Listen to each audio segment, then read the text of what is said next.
Hello बच्चों, आप लोग कैसे हो। आप लोगों का मेरे यूट्यूब चैनल में फिर से आप लोगों का बहुत बहुत स्वागत है बच्चों। अगला टॉपिक है बच्चों आप लोगों का चालकता को प्रभावित करने वाले कारक। चालकता को प्रभावित करने वाले कारक अर्थात कहने का मतलब factor influencing conductivity. Factor influencing conductivity, चालकता को प्रभावित करने वाले कारक क्या होते हैं, कैसे चालकता को प्रभावित करता है कोई भी फैक्टर, आपका कोई भी आपका कारक। चालक है क्या बच्चों, इसके बारे में जानते हैं। प्रतिरोधों का व्युत्क्रम ही उसका चालकता या चालकत्व कहलाता है। प्रतिरोधों का व्युत्क्रम किसी सुचालक के लिए बच्चों, प्रतिरोधों का सुचालक पदार्थ के लिए प्रतिरोधों का व्युत्क्रम ही उसका चालकत्व कहलाता है या चालकता, कंडक्टिविटी। ओके, चालकता को प्रभावित करने वाले कारक मुख्यतः 5 होते हैं। चालकता को प्रभावित करने वाले कारक मुख्यतः कितने होते हैं, 5 होते हैं। नंबर फर्स्ट आपका ताप, पहला क्या हो गया, ताप बच्चों आपका। दूसरा माध्यम की सयानता। तीसरा आयनों का विलायकीकरण, आयनों का विलायकीकरण। अगला आयनों के मध्य लगने वाले बल, आयनों के मध्य लगने वाले बल। अगला बच्चों आपका तनुता, अगला क्या होता है, तनुता या डाइल्यूशन आपका। क्लियर मैटर, कहने का मतलब आपका ये हुआ चालकता को प्रभावित करने वाले कारक मुख्यतः कितने होते हैं, 5 होते हैं। राइट, समझ में आया। एक बार फिर से बच्चों रिपीट करता हूँ ताकि आपके दिमाग में बैठ जाए। चालकता को प्रभावित वाले कारक अर्थात विद्युत अपघट्य पदार्थों के जो विलयनों की चालकता होती है, किसके बच्चों का, विद्युत अपघट्य पदार्थों के विलयनों की चालकता, उनको प्रभावित करने वाले कारक निम्नवत प्रकार से हैं या निम्न पदार्थों पर निर्भर करते हैं। समझ में आया। चलो क्या आपका होगा, नंबर फर्स्ट बच्चों आपका पहला आपका ताप, टेम्परेचर। पहला टॉपिक आपका ताप या टेम्परेचर। राइट, अब ताप या टेम्परेचर चालकता को कैसे प्रभावित करता है, देखिए बच्चों, आ जाइए। सबसे पहले आप एक बीकर लीजिए और एक बीकर में आप लीजिए इलेक्ट्रोलाइटिक आप सॉल्यूशन। राइट, जब आप इलेक्ट्रोलाइटिक आप सॉल्यूशन लेंगे उस बीकर में, तो उसको थोड़ा सा हीट करने का, जैसे ही आप हीट करोगे उसमें से देखो आपके हीट करेंगे, थोड़ी सी ऊष्मा देंगे, तो उस विद्युत अपघट्य पदार्थों का, इलेक्ट्रोलाइटिक का जो सॉल्यूशन है उसका टेम्परेचर क्या होगा, बढ़ जाएगा। कहने का अर्थ यह हुआ कि उनके विलयन में गतिज ऊर्जा, उनके अणुओं की गतिज ऊर्जा क्या होती है, बढ़ जाती है। राइट, समझ में आए। जो काइनेटिक एनर्जी होगी किसके, विद्युत अपघट्य पदार्थों के अणुओं की, उनकी काइनेटिक एनर्जी बढ़ जाती है। और जब बच्चों उनकी काइनेटिक एनर्जी बढ़ेगी, राइट, तो उनमें जो है ताप का प्रभाव अवश्य पड़ेगा आपका। राइट, अर्थात चालकता भी क्या होगी, प्रभावित होगी। कैसे प्रभावित होगी, ताप बढ़ाने पर विद्युत अपघट्य पदार्थों के विलयनों की गतिज ऊर्जा बढ़ती है, जिसके फलस्वरूप उनकी चालकता भी क्या होती है, बढ़ जाती है। चालकता भी बढ़ जाती है। सपोज डेट मैंने आपको समझाया ही, आप एक बीकर लीजिए और बीकर में आप इलेक्ट्रोलाइटिक आप जो है सॉल्यूशन लीजिए और उनको हीट करिए, टेम्परेचर आप दीजिए, उनको ताप दीजिए। जब आप ताप देंगे तब देखिएगा उनके जो अणु होंगे, किसके, इलेक्ट्रोलाइटिक सॉल्यूशन के जो अणु हैं, उनकी गतिज ऊर्जा बच्चों, काइनेटिक एनर्जी बढ़ेगी, बढ़ जाती है। राइट, और जब गतिज ऊर्जा बढ़ जाएगी तो क्लियर है, श्योर है बच्चों आपका, उनकी चालकता बढ़ जाती है। समझ में आया बच्चों, क्लियर मैटर, कोई दिक्कत तो नहीं। पहला टॉपिक आपका क्या हो गया, ताप।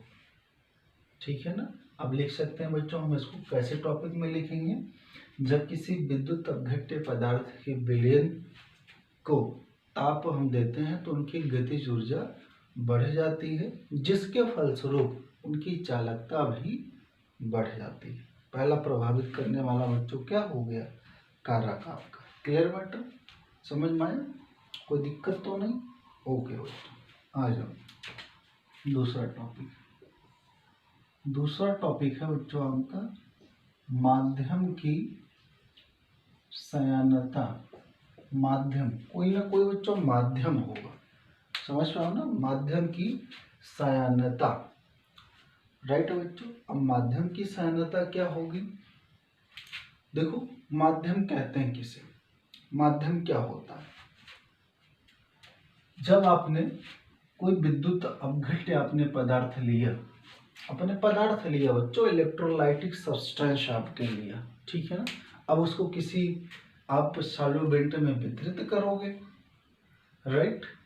जब आप वितरित करोगे, ठीक है, तो वितरित करने पर उनकी सयानता जितनी कम होगी, वितरित करेंगे उनकी सयानता जितनी क्या होगी, कम होगी, उनकी चालकता उतनी ही अधिक होगी। समझ रहे हो ना, उनकी चालकता उतनी ही क्या होगी, अधिक होगी। फिर से बच्चों, मैंने इलेक्ट्रोलाइटिक सब्सटेंस लिया, अब उस सब्सटेंस को किसी माध्यम में वितरित करने का, माध्यम क्या है, विलायक, सॉल्वेंट आपका। अब विलायक में क्या लेंगे, खास करके बच्चों वाटर, क्या लेते हैं, वाटर, ठीक है ना, राइट। अब वाटर लेंगे, जल, ठीक है, माध्यम क्या है, जल है आपका। अब उस जल में आपका इलेक्ट्रोलाइटिक सब्सटेंस वितरित हो रहा, अब वितरित हो रहा तो उस पदार्थ की सयानता घटेगी, कम होगी, उसकी सयानता उतनी जितनी ही कम होगी, सयानता कम हो रही, तो सब सयानता जितनी कम होगी उसकी चालकता जो कंडक्टिविटी है उतना ही आपका अधिक होगा। तो ये बच्चों आपका सेकेंड टॉपिक होता है माध्यम की सयानता, राइट। किसी माध्यम में आपका मध्यम विलायक आपका, ठीक है, अब उसमें किसी पदार्थ को वितरित किया गया है, अब वितरित करने के उपरांत उनकी सयानता घटेगी, कम होगी, जितनी उनकी सयानता घटेगी उतना ही उनका चालकता कंडक्टिविटी जो है अधिक होगा। समझ में आया बच्चों, क्लियर मैटर, टॉपिक समझ में आया, माध्यम की सयानता क्या होती। चलो नेक्स्ट टॉपिक आपका है आयनों के विलायकीकरण। अगला टॉपिक है आयनों के विलायकीकरण पर, तीसरा टॉपिक।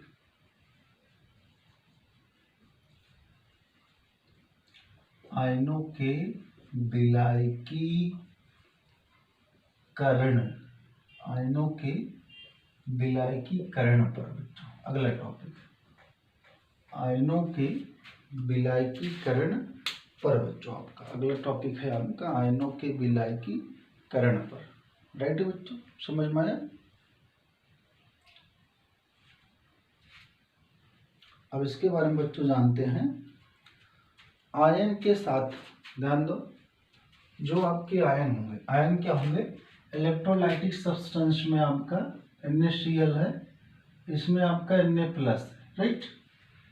तो सबसे पहले आप जानो ये इलेक्ट्रोलाइटिक आपका सब्सटेंस है, NaCl सोडियम क्लोराइड आपका कैसा पदार्थ है, विद्युत अपघट्य पदार्थ, इलेक्ट्रोलाइटिक सब्सटेंस। क्लियर मैटर, क्योंकि इनका परावैद्युतांक बहुत उच्च होता है, और जब इनका परावैद्युतांक और डाइलेक्ट्रिक स्थिरांक उच्च होगा तो ये पदार्थ आपका भैया इलेक्ट्रोलाइटिक सब्सटेंस होता है, विद्युत अपघट्य पदार्थ होता है।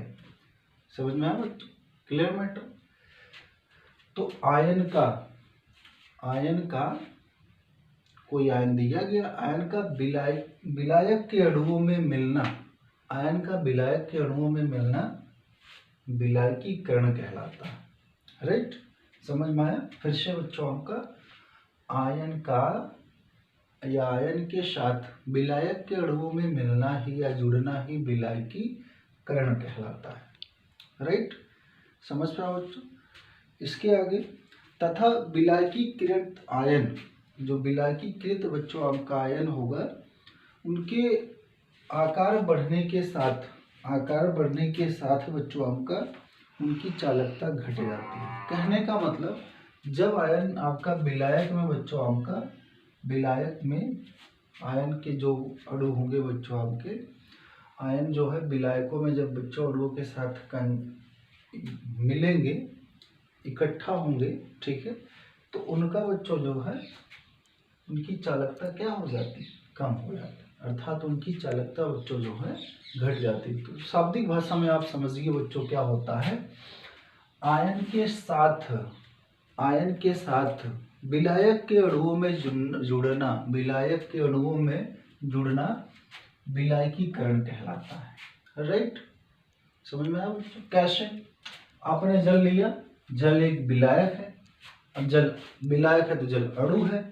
अब इस अणु में आयनों का बच्चों मिलना, आयनों का जुड़ना विलायकीकरण कहलाता है। Clear matter? Topic clear? अब किसी भी आयन का यदि विलायकीकरण बच्चों किया जाता है, ठीक है, तो उनकी चालकता बच्चों घट जाती है। चालकता क्या होती है? घट जाएगी। चालकता बच्चों जो है थोड़ा सा कम हो जाता है। Clear matter? समझ में आया? थर्ड पॉइंट आपका हो गया। आगे बच्चों आ जाओ। आयनों के मध्य लगने वाले बल, अगला टॉपिक बच्चों आपका इसके अंतर्गत आयनों के मध्य, चौथा टॉपिक आपका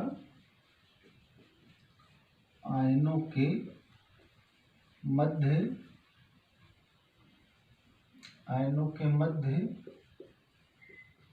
लगने वाले बल। राइट, आयन के मध्य जो आप बल लगाते हैं, आयनों के मध्य लगने वाले बलों पर, ऐसे थोड़ा सा और बढ़ा दीजिए बच्चों, अब टॉपिक क्लियर होगा।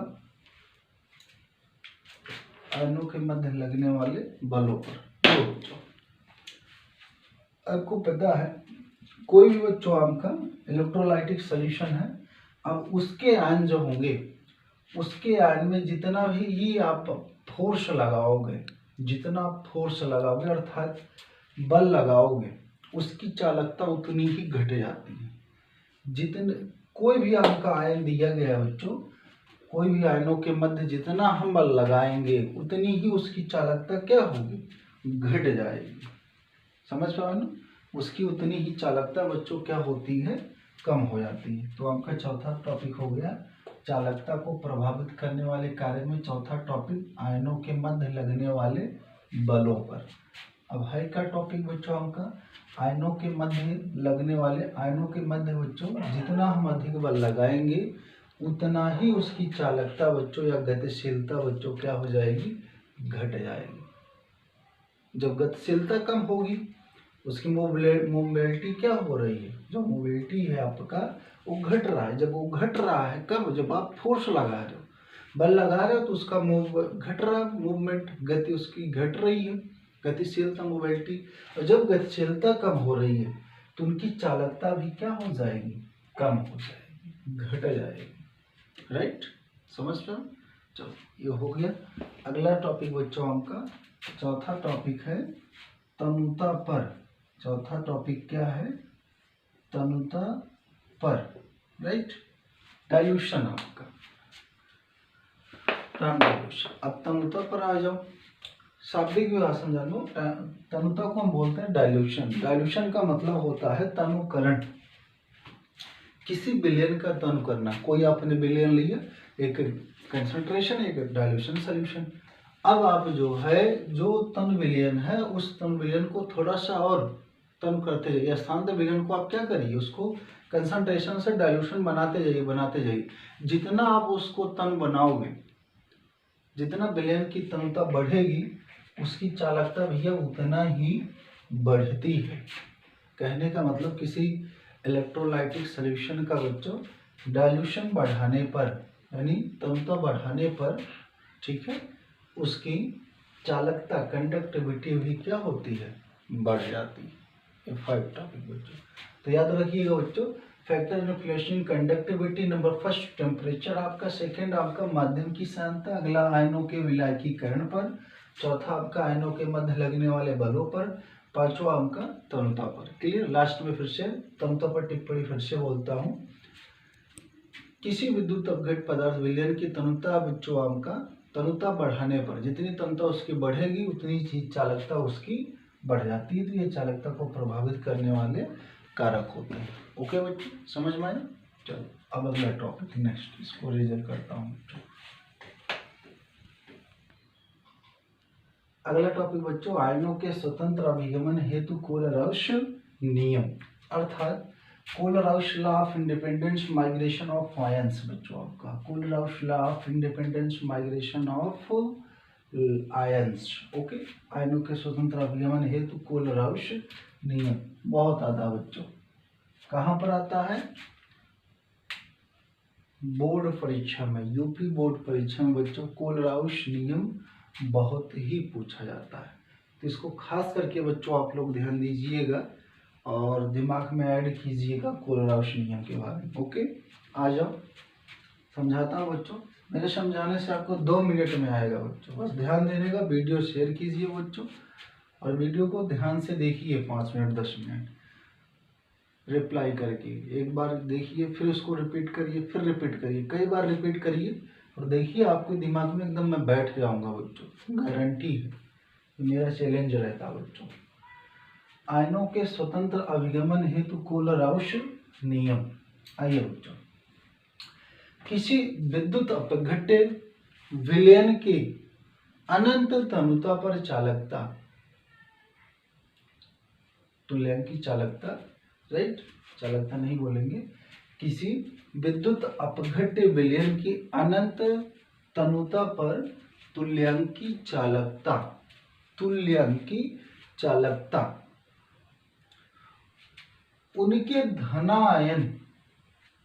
धनायनों की चालकता, तुल्यांकी चालकता और ऋणायनों की तुल्यांकी चालकता के योग के बराबर होता है या योग होता है, राइट। किसी विद्युत अपघट्य विलयन की या विद्युत अपघट्य पदार्थ की बच्चों अंक, विद्युत अपघट्य पदार्थ की अनंत तनुता पर, विद्युत अपघट्य पदार्थ की अनंत तनुता पर उनकी तुल्यांकी चालकता, कहाँ? अनंत पर, ठीक है। किसी विद्युत अपघट्य पदार्थ की अनंत तनुता पर तुल्यांकी चालकता उनके धनायन और ऋणायनों के योग, धनायन और ऋणायन के का योग होता है, जिसे कोलराउश नियम कहते हैं, राइट। समझ पाए बच्चों? कैसे? सपोज डेट बच्चों आपका लेमडा आपका अनंत, या इसको तुल्यांकी चालकता, अनंत तुल्यांकी चालकता is equal to 1/n positive, ठीक है। फिर उसके बाद लेमडा अनंत आपका धनायन, लेमडा अनंत आपका धनायन, ठीक है, प्लस 1/, इसके बाद लेमडा बच्चों आपका यहाँ पर क्या करेंगे? प्लस करेंगे, ठीक है। उसके बाद लेमडा बच्चों आपका अनंत नेगेटिव, राइट। कहने का मतलब ये हुआ, ये अनंत तंतों पर, इनकी अनंत तंतों पर तुल्यांकी चालकता, तो तुल्यांकी चालकता जो होगा इनके अनंत तंतों पर बच्चों आपका धनायन और अनंत तंतों पर तुल्यांकी चालकता का ऋणायन का योग जो है तुल्यांकी चालकता के बराबर होता है। यही बच्चों कोलराउश का नियम होता है, कोलराउश का नियम, राइट। जैसे एग्जाम्पल में आपका लिखा गया AgNO3 में इनको कोलराउश नियम के द्वारा इनके धनायन और ऋणायन के बच्चों जो है अनंत तंतों पर तुल्यांकी चालकता लिखी है। तो अनंत तंतों पर इनकी तुल्यांकी चालकता बराबर हो जाएगा बच्चों आपका AgNO3 दिया गया, तो यहाँ पर करेंगे लेमडा अनंत बच्चों आपका। अब लेमडा अनंत आपका कैसा? धनायन, धनायन के बाद क्या हो जाएगा? Ag पॉजिटिव, योग होता है। फिर इसके बाद लेमडा आपका बच्चों नेगेटिव, ऋणायन अनंत पर बच्चों तुल्यांकी चालकता का अनंत। इसके बाद आपका क्या है बच्चों? आपका NO3 आपका NO3 1 नेगेटिव, राइट। यही आपका कोलराउश का बच्चों नियम होता है। कहने का अर्थ ये हुआ, किसी तुल्यांकी अनंत तंतों पर तुल्यांकी चालकता उनके तुल्यांकी चालकताओं के धनायन और ऋणायनों का योग होता है, जिसे कोलराउस का नियम कहते हैं। ओके, हो सकता है बच्चों मेरे बताए हुए टॉपिक आपके दिमाग में बैठ गया होगा। फिर से एक बार और रिप्लाई फिर से बच्चों रिपीट करता हूँ, फिर से उत्तर देता हूँ, ठीक है ना। देखो, किसी विद्युत अपघट्य के अनंत तंत्र पर तुल्यांकी चालकताएं और उनमें तुल्यांकी चालकताओं के धनायन और ऋणायनों का योग होता है, जिसे आयनों के स्वतंत्र अभिनय हेतु कोलराउस नियम कहते हैं। समझ में आया बच्चों? क्लियर मैटर, कोई दिक्कत नहीं, बहुत सही। और भी एग्जाम्पल आप इसमें ले सकते हैं बच्चों। अगर इनकी मोलर चालकता ज्ञात करना है तो मोलर चालकता बच्चों यही आपका जहाँ पर लेमडा अनंत है, यही लेमडा आपका बच्चों अनंत यम हो जाएगा, राइट। इसको क्या लिखेंगे, यहाँ पर बच्चों लेमडा अनंत जो लिखा गया यम दिखा दो, तो इनका बच्चों जो तुल्यांकी चालकता है वो अनंत अंतों पर मोलर चालकता हो जाएगा। समझ में? टॉपिक में क्या करने का, यम यम, यहीं पर यम यम बच्चों लिख दीजिए, तो इनका हो जाएगा तुल्यांकी चालकता के स्थान पर अनंत तंत्र पर मोलर चालकता। यहाँ पर यम, यहाँ पर यम, यहाँ पर यम, बस क्लियर हो गया। समझ में? और मोलर चालकता में मोलों की संख्या रखा जाता है, राइट। समझ में आया कि नहीं बच्चों? तो ये होता है बच्चों आयनों के स्वतंत्र अभिनय हेतु कोलराउस नियम। ओके बच्चों, समझ में आया? ओके बच्चों, टॉपिक समझ में आया ना? ठीक है बच्चों, अब ये टॉपिक बच्चों दोनों टॉपिक आप अपनी नोटबुक में इसको लिख लीजिए, ठीक है ना। नोटबुक में लिख लीजिए, लिखने के बाद कई बार फिर मोबाइल से आप याद कर सकते हैं, या लिखी हुई चीज़ ज़्यादा याद होती है। जो भी टॉपिक मैंने आपको बोला, मेरे बोले हुए शब्दों को आप जो है लिख लीजिए। जो मैंने टॉपिक आपको बताया बच्चों, इसको लिख लीजिए। लिखने के बाद फिर और इसमें तर्क वितर्क आप लगा के अपनी भाषा में सेट कीजिए। और सेट करने के बाद आप वही याद कीजिए, पूरा टॉपिक आपको बच्चों तैयार हो जाएगा। प्लीज़ बच्चों मेरे चैनल को ज़्यादा से ज़्यादा बच्चों शेयर कीजिए और सब्सक्राइब कीजिए। ओके बच्चों, थैंक यू।